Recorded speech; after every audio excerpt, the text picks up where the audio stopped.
everyone, and welcome back to another episode of Web Dev Speak. In today's episode, we're going to dial back the technical just a little bit and talk about a really important component of every single website page, the call to action. First things first, what is a call to action or a CTA? In marketing, when we talk about a call to action, we mean a piece of content intended to induce a browser to perform a specific act. On a website, that typically means you're telling the browser to buy now or contact us. Now, when it comes to writing a call to action for your own website, think about what you want people to do when they get to the bottom of each page. Do you want them to call you so you can close the sale? Do you want them to buy a product right then and there? Or do you want them to fill out a form and get some more information from them up front so you can discuss that with them later? This is where the age-old phrase KISS, or keep it simple, stupid, comes into play. Don't make them think about what you want them to do next. Make it easy for them to understand what now before they get to the footer of your webpage. And by the way, that action can be different depending on the page they're viewing, and there can be multiple calls to action on the same page. So we can get a better understanding of this, let's take a look at a few examples. Now, agorapulse is a social media content schedule, and I'm not going to lie, it's the one I use for my own social and my clients because it is simply the best I have found. Now, when you open your website, you see two calls to action immediately. Try for free now or book a demo. This is great because they're giving you the information you need right up front with a good headline and a good subheadline and an explainer video, and getting you into their system immediately with a free trial or a sales call. Now, as you start scrolling down the page, you see sections of social proof, features their users love most, with smaller but noticeable links or calls to action underneath each feature to tell you more about it. Then they hit you again with unique features, only in agorapulse, and more social proof before asking you to try it for free again. There are multiple calls to action on this page, all aimed to connect with the browser when they feel they've gotten the information they need. One thing to note is that those smaller CTAs lead you deeper into their website, inviting the browser to explore more because they're hitting on a pain point that they know they're solving. And look at that link text. It's telling you exactly what to expect on the next page and the problem they're solving for you. Agorapulse is a great example of a homepage that takes you through a journey, adding CTAs where they're needed, but letting their browser absorb the information. Like I said, multiple calls to action on one page isn't a bad thing. In fact, it's great because sometimes that browser needs a bit more information to become a buyer. And sometimes they're ready to buy quickly and want to stop scrolling through all of your content. Now, let's take a look at a sales landing page for a new Bluetooth lav microphone. Now, this page opens up with a pretty good headline and beautiful photography, and just a little bit of a description as you scroll. They give you an almost immediate ability to sign up to their mailing list after that. This is a great example of building hype for a launch of a new product, much like Kickstarter has done. In Hook's case, you can even pay $1 now to reserve their new lav mic for a pretty steep discount.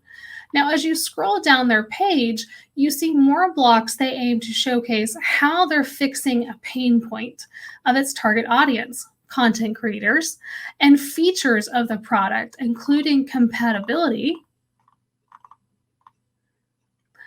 and other features that they give you before they ask you to sign up again.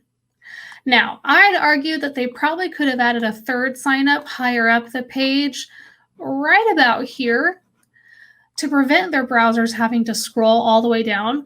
But this is a great example of a sales page that lays out all the information and benefits their target audience needs to know about their product, and giving you plenty calls to action on the page. Now, what if you have a service-based business and not a product that people buy without talking to a real human?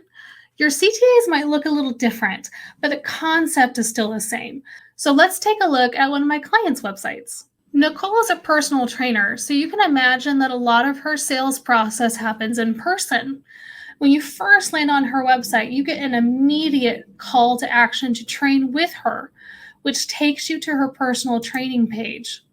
Now, at this point, it's just as important for her to get them to want to work with her, but also to get the right people that want to work with her. Now, on her personal training page, we're showing social proof right up front with the image we've selected, and we're explaining her process and philosophy. That's really important for somebody who's working with somebody's nutrition. Now, if somebody is excited to work with her on their nutrition, they can go straight to a nutrition intake form that starts her sales process and asks a lot of the repeat questions she has to ask. This helps to automate the process for Nicole, but also helps have much more personal information to work with when she's doing that follow-up call with her leads. Now, as you scroll down her page, you can see where she coaches and her personal training sessions, giving you a couple of options of how you want to continue to interact with her. Now, on her About page, we know that personal training is personal. A lot of people are going to come to the About page to get to know Nicole before they might feel comfortable working with her.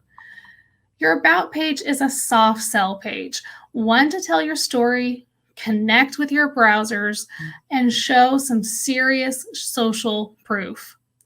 But I want you to notice as you get to the bottom of the page, this giant call to action that takes you back to the personal training page. We know that we're not necessarily going to get a direct sale or contact off this page, so we direct our visitors to learn more about how she works with clients back on that personal training page. Now, creating your own calls to action can really vary depending on your website and how it's built, even depending on your WordPress theme.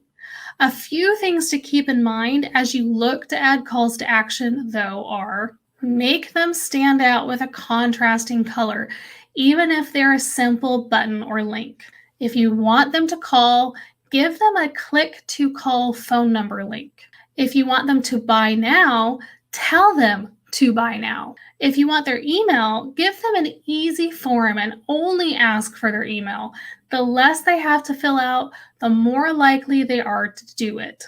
And always hit on a positive outcome or how you fix a pain point in your text when asking them to contact you.